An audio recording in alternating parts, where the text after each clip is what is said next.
Missouri in 1850 was a state where slavery didn't just exist. It thrived as the central institution of rural economy.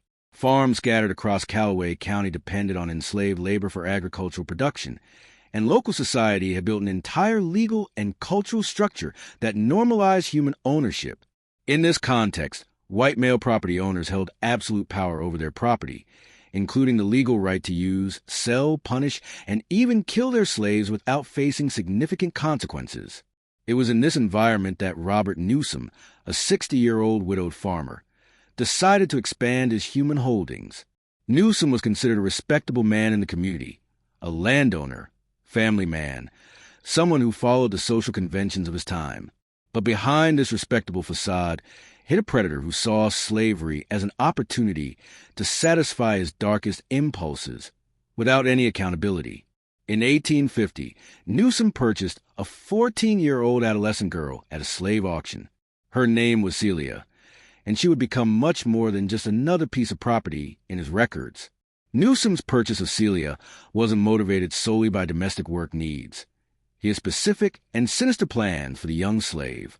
Celia arrived at the Newsom farm carrying only the clothes on her back and the weight of a future she hadn't chosen. She was an intelligent girl with expressive eyes that still held traces of childhood innocence, but which would soon learn to hide from the cruelty of the adult world. Newsom immediately installed her in a cabin built especially for her, strategically located between the main house and the other slaves' quarters, a position that would facilitate his nighttime visits without attracting much attention from neighbors or his own family. The location of Celia's cabin was no coincidence. It was careful planning that revealed Newsom's true intentions. He hadn't just bought a domestic slave. He had acquired what he considered a personal concubine, someone who would be available for his sexual desires whenever he wanted, without questions or resistance. On Celia's first night at the farm, Robert Newsom made clear what her role would be. He invaded her cabin and brutally raped her, beginning a pattern of sexual violence that would repeat almost daily for the next 5 years. To Newsom, this wasn't a crime. It was simply exercising his property rights over goods he had legally acquired. Celia, barely out of childhood, was forced to navigate a world of constant terror and violation. Every evening brought the dread of hearing Newsom's footsteps approaching her cabin. She developed survival strategies that revealed her intelligence and inner strength, trying to predict Newsom's moods, hiding when possible, feigning illness to avoid forced encounters. But her attempt at resistance were systematically punished. Newsom used not only physical violence, but also the constant threat of sale, reminding her that she could be separated from any children she might have at any moment if she disobeyed.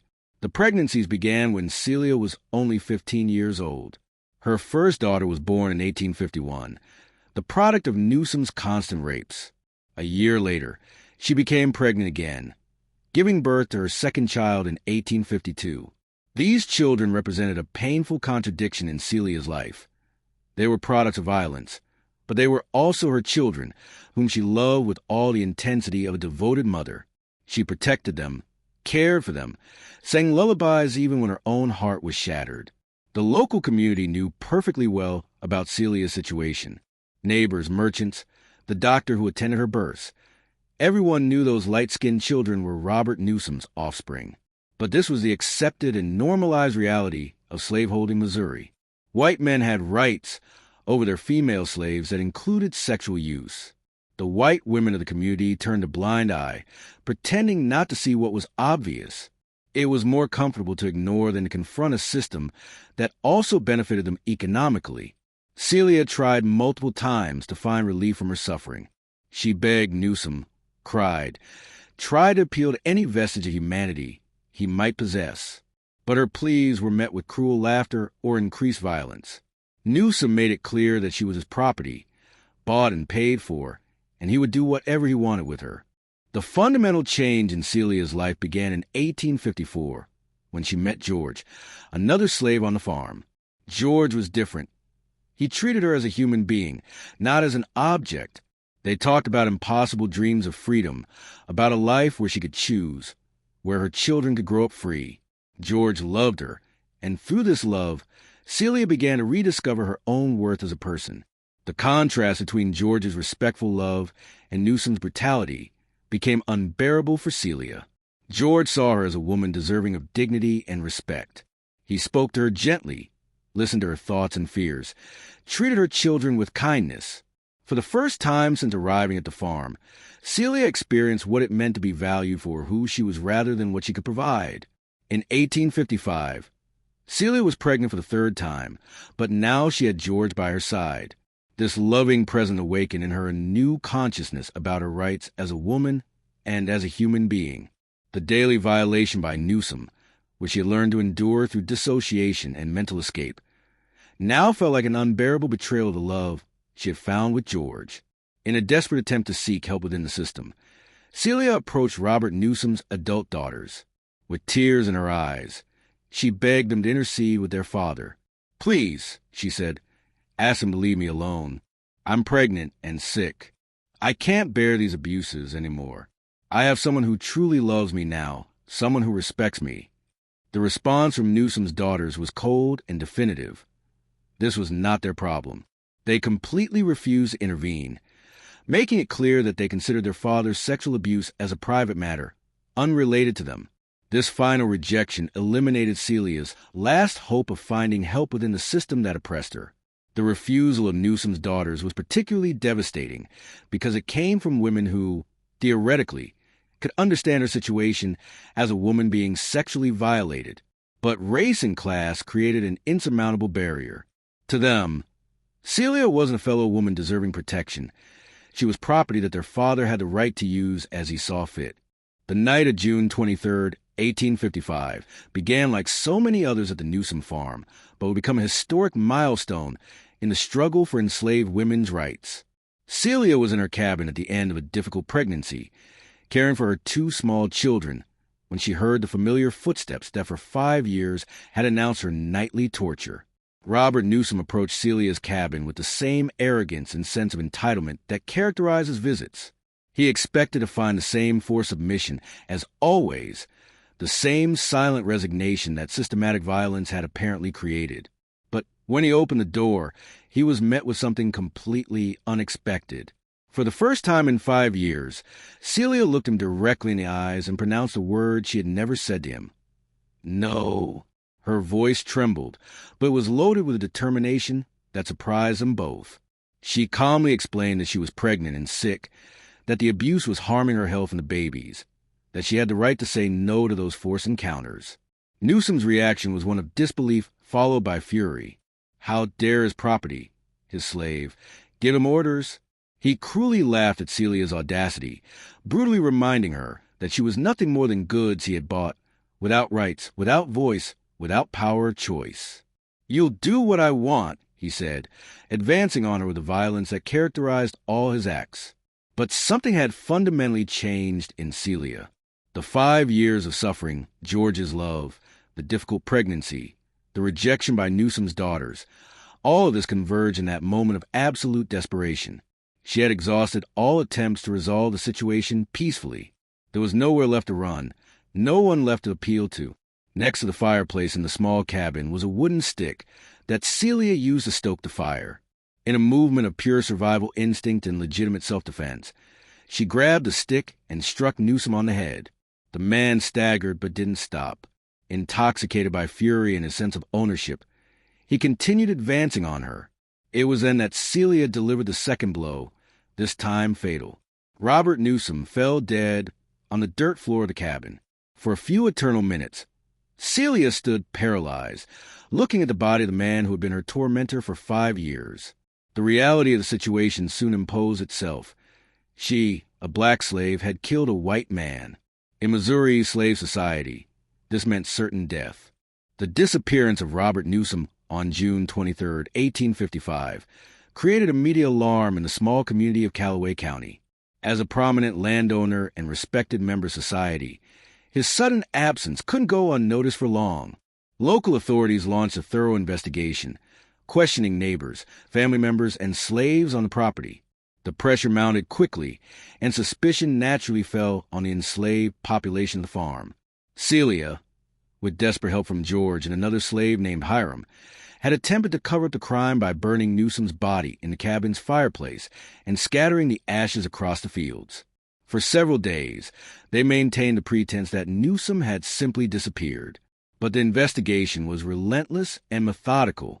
Investigators noticed inconsistencies in slave stories, found suspicious burn marks in Celia's cabin, and discovered fragments of bones and buttons and ashes. Under brutal interrogation techniques that included threats of torture, separation from her children, and promises of even worse treatment, Celia finally broke down and confessed. But even in her confession, she demonstrated remarkable courage by insisting that she had acted in self-defense against a man who was attempting to rape her. This was an almost unheard-of defense for an enslaved person to make against a white master in 1855 Missouri. The legal proceedings that followed became one of the most significant trials in American legal history regarding the rights of enslaved women. Judge William Augustus Hall appointed John Jameson, a young and idealistic attorney, to defend Celia. Jameson knew he faced an almost impossible task, but he approached the case with remarkable legal innovation and moral courage. Jameson's defense strategy was revolutionary for its time. He argued that Missouri state law protected all women, regardless of race or status, from sexual assault.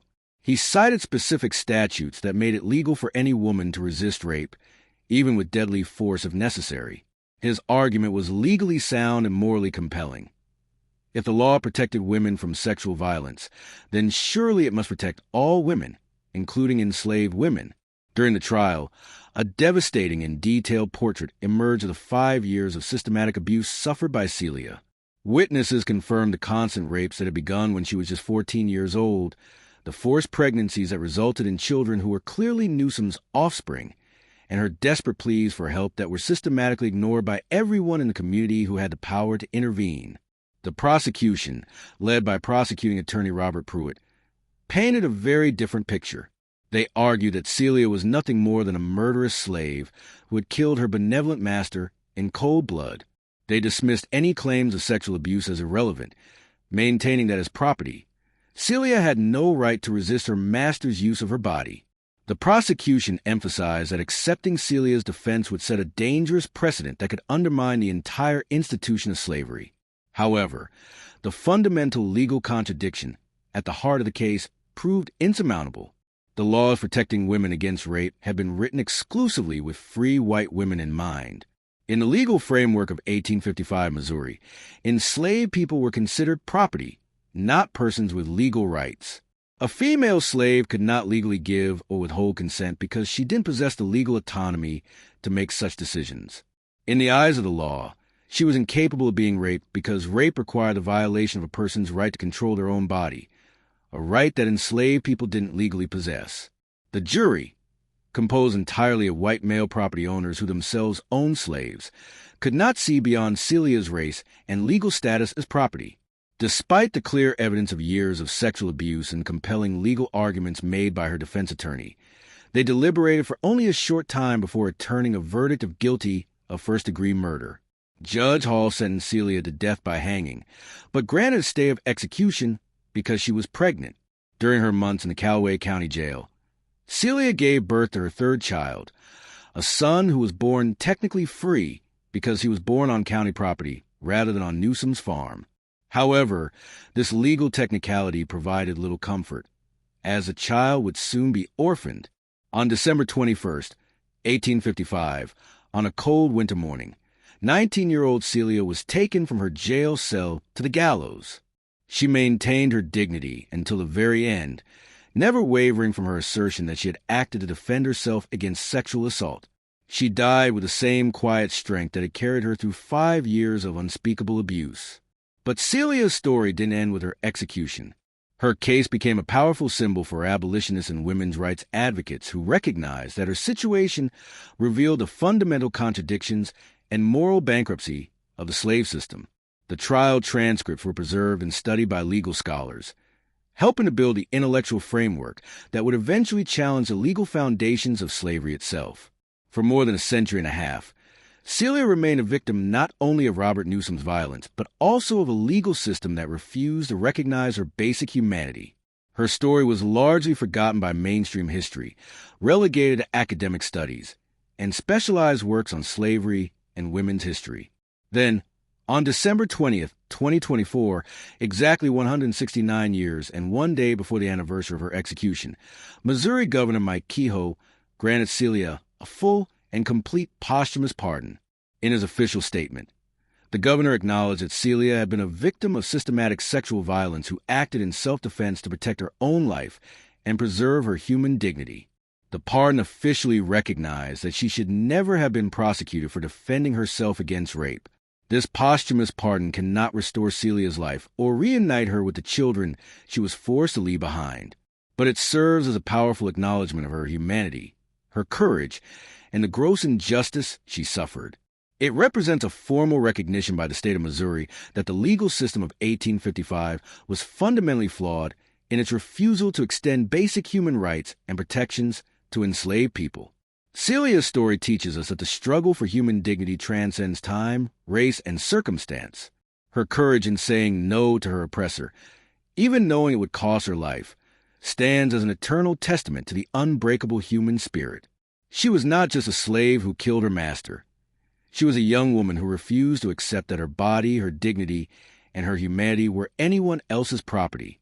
In recognizing this truth 169 years later, we honor not only Celia's memory, but also our collective commitment to justice and human rights.